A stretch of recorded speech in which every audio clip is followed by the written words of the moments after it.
chômeur. Il ne faudrait pas avoir le BTS pour gérer la cabine. On n'en a plus besoin. Il ne faudrait pas avoir le baccalauréat pour devenir aide-maçon. Il ne faudrait pas avoir le diplôme pour être malheureux, pour mourir. Il faut avoir le diplôme, réussir ta vie, accomplir ta destinée, rentrer dans la vie. Amen. Et le rocher que je vais te présenter ce soir, bien aimé, s'appelle Christ. Amen. Ce rocher s'appelle Christ. Je vais te donner quelques descriptions de Christ. Allons-y ensemble dans Colossiens. Colossiens, le chapitre 1. Tourne encore au chapitre 2. Le chapitre 2 est plus profond. Le chapitre 2 de Colossiens, versets 1 à 3. Le rocher Christ. Chapitre 2, versets 1 à 3. Oui. Il dit, je veux en effet que vous sachiez combien est grand le combat que je soutiens pour vous et pour ceux qui sont à Laodicée et pour tous ceux qui n'ont pas vu mon visage en la chair, afin qu'ils aient le cœur rempli de consolation, qu'ils soient unis dans la charité et enrichis d'une pleine intelligence pour connaître le mystère de Dieu. Savoir Christ. Il dit connaître le mystère de Dieu, virgule. Savoir Christ. Oui. Mystère dans lequel sont cachés tous les trésors de la sagesse et de la science. Il dit Christ est le mystère pour lequel il prie avec force. Pour que chacun ait la connaissance de ce mystère. Quand on parle de mystère, on parle de ce qui est en quelque sorte un peu caché et voilé. Mais qui est révélé pour qui nous désire plonger les regards. Christ, le monde ne le connaît pas. Si le monde le connaissait, le monde l'aurait pris comme appui. Le monde ne le connaît pas. Mais la Bible n'est pas que Dieu s'approche de nous. Dieu se révèle à nous.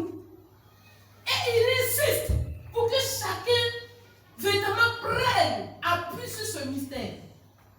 Et il insiste, si ce mystère est voilé, il est mystère pour ceux dont le Dieu de ce ciel a voilé l'intelligence. Satan voilait les hommes. Il ne voyait pas le soutien. Il dit Christ est ce mystère. Et ce qui est réconfortant dans ce qu'il dit, il dit c'est un mystère dans lequel sont cachés tous les trésors de la science et de la connaissance. Amen.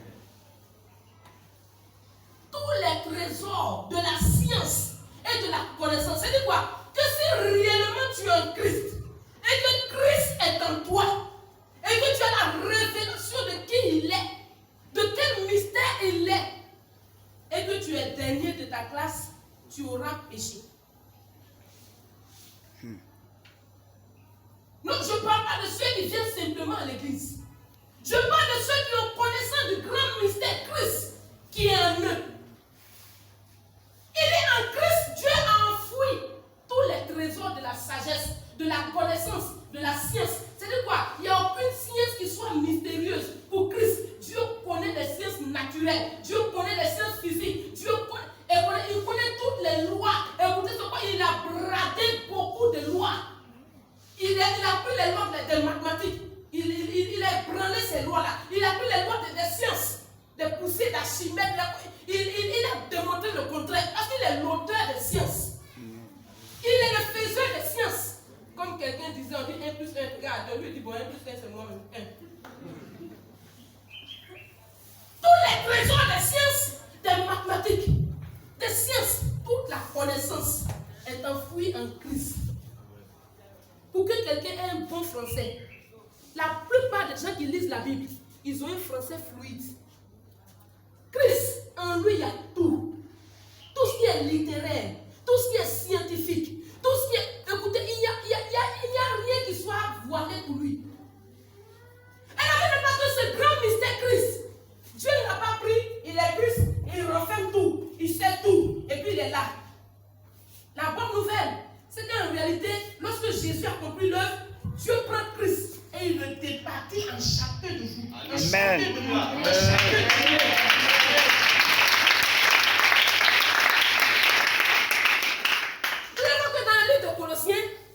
C'est le mystère qui est caché pour tout le monde. Mais il est révélé pour vous maintenant à ses enfants. savoir quoi? Christ en vous, l'espérance de la gloire. Vous comprenez le verset? Yes. Il dit, quand Christ n'était pas en moi, il était possible qu'on me tue avant mon âge. Quand Christ n'était pas en moi, il était possible que j'échoue. Quand Christ n'était pas en moi, il était possible que je tombe malade n'importe comment. Mais celui qui renferme tous les mystères, toute la connaissance, toute la grandeur, toute la gloire, toute la puissance, celui qui renferme la vie sauvée, la vie éternelle, celui qui renferme, écoutez, toute la capacité, quand il vit en toi, le ciel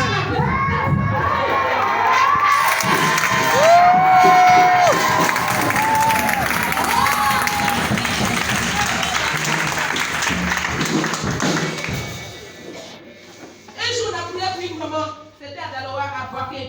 On était étudiants. Une maman bien analphabète, mais qui aimait le Seigneur. On a fait sa délivrance. Elle avait un souci, on a prié pour elle. On a senti qu'elle était libérée. Et puisqu'elle aimait le Seigneur, sur le champ, elle a reçu le don, la visitation du Saint-Esprit, le baptême du Saint-Esprit. Et elle s'est mise à parler en langue. Moi, j'étais au département d'anglais. En anglais, il y a le American et puis il y a le British. Le British, c'est les native speakers, c'est-à-dire que c'est ceux qui sont nés en Angleterre, c'est le anglais, c'est soutenu avec des liaisons. L'américain, c'est I wanna go, I wanna walk out, c'est les anglais de rue. Mais quand on a imposé la vie à la maman, elle s'est mise à parler le British. Une maman qui n'a pas fait de CPN. Son parler en anglais, c'était un anglais. C'est-à-dire que tu prends un professeur d'anglais, tu le déposes, il ne peut pas traduire ce qu'elle dit. Un anglais pur, de source. C'est où? Un Christ néanmoins, un multiplié. Écoutez, parce que vous n'avez pas la notion de Christ, un allant en oracle a toujours 1000 francs sur toi. Je veux que tu donnes tes 1000 francs par conformité. C'est comme ça, comme ça. Donne-lui pour te moquer de lui. Mais quand tu seras devant lui, là, ne compte pas sur tes 1000 francs que tu as donné. Bam!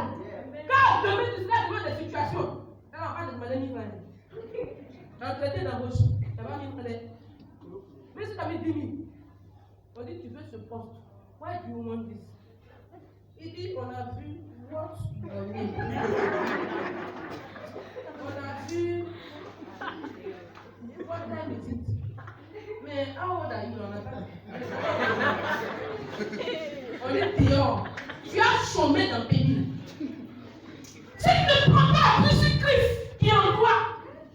Donc il dit, quand on va vous convoquer devant les tribunaux, ne vous inquiétez pas de ce que vous allez dire. Il dit à l'instant, la parole vous sera donnée. Il dit que si c'est sur le plan juridique, ne t'inquiète pas. Les thèmes juridiques te seront donnés. Il dit si c'est sur le plan pourquoi, ne t'inquiète pas. Les thèmes te seront donnés. Bien écoutez, quelqu'un s'appuie sur ce rocher Christ qui renferme tout. N'est pas complexé, n'a pas peur. Parce qu'il s'appuie sur le rocher, la Bible dit le rocher des siècles. Il n'a ni passé, ni écouté, écoute, il est et c'est un pointre. Mais si vous appuyez sur des roseaux qui peuvent passer, le miracle il est mort. Ah, il était fort. Il était fort. Mais on parle de le passé. Mais je suis en train de te présenter quelqu'un depuis des décennies, des générations, des millénaires. On ne parle que de lui. On n'a jamais parlé de lui. Yes. Jésus, il dit c'était mort. C'est un mystère. Il dit mon corps était mort. Mais dans mon corps, il y avait moi-même. Donc j'ai fait semblant pour faire plaisir à Satan, pour le dribbler un peu. Parce qu'il faut parfois, je sais pas, il faut jouer avec ton ennemi. Il faut faire croire. Parce que quand ton ennemi est insensé, il faut jouer avec ses sentiments. J'ai fait croire à Satan que je suis mort. Mais en réalité, il ne sait pas que c'est l'enveloppe qui est restée, mais la lettre qui était dedans, elle est sortie. Yes!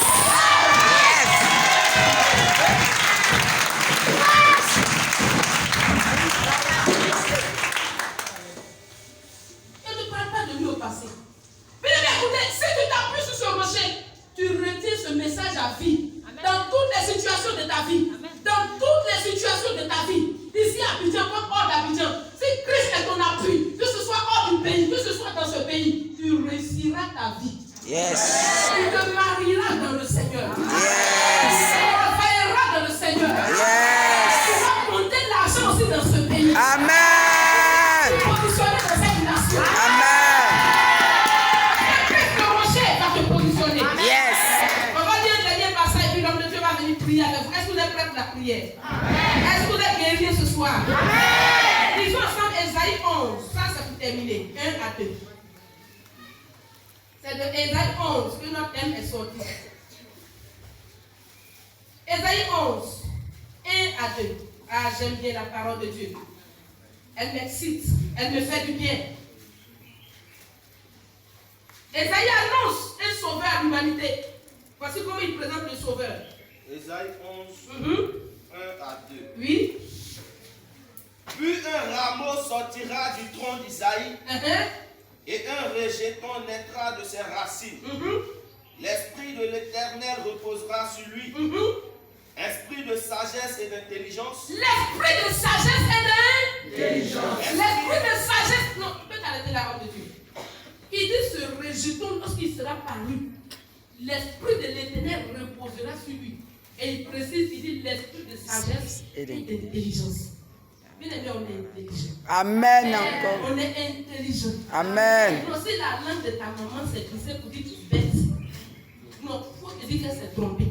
Amen. Non, tu ne peux pas naître de Dieu. Tu ne peux pas être pensé par Dieu. Tu ne peux pas être écouté et conçu. Quand on dit conçu, c'est-à-dire le concepteur, il prend son temps, il fait son produit. Les Chinois font leurs produits, ils envoient ça sur le marché. Est-ce qu'ils vont envoyer des faux produits? Parce que les Américains aussi envoient leurs produits. Les Franco, les Européens aussi envoient leurs produits. Chaque groupe, chaque grande puissance vient avoir le meilleur produit, le meilleur matelas. Dieu a son produit sur la tête que toi tu es. Il va envoyer un produit bizarre. Peut-être que ta nuque est là, c'est pour ça que Dieu dit ça y est. Tu as la plus belle nuque. Tu as quel problème? Ta nuque correspond à ta destinée. Le droit que tu dois faire, c'est cette nuque là qui te bouge. Yes. Non, mais c'est un droit où on glisse vite. Peut-être que tu seras technicien de surface. Tu as glissé vite. Il te faut une nuque pour amortir les chocs de temps. Mais non, je tiens pour rien. Si tu es un volé, ça dépend de quel travail tu vas faire. Il n'y a pas beaucoup d'air, il n'y a pas beaucoup d'air là où tu seras. Il faut que le nez soit suffisamment enfant. Tu peux me peur. Yes. Mais on est dans des situations pour rien, bien aimé.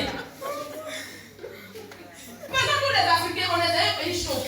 On est des cheveux les plus bizarres. Pour que le vent passe, on dit que pour ne pas nous, si nous tous on a nos cheveux, on va tenir la chaleur, on va tous se coiffer.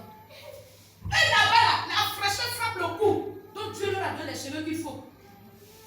Alléluia. De toute façon, tu as tes pieds, de toute façon, c'est 1100 balles. Tu dois beaucoup marcher, tu es un commerçant.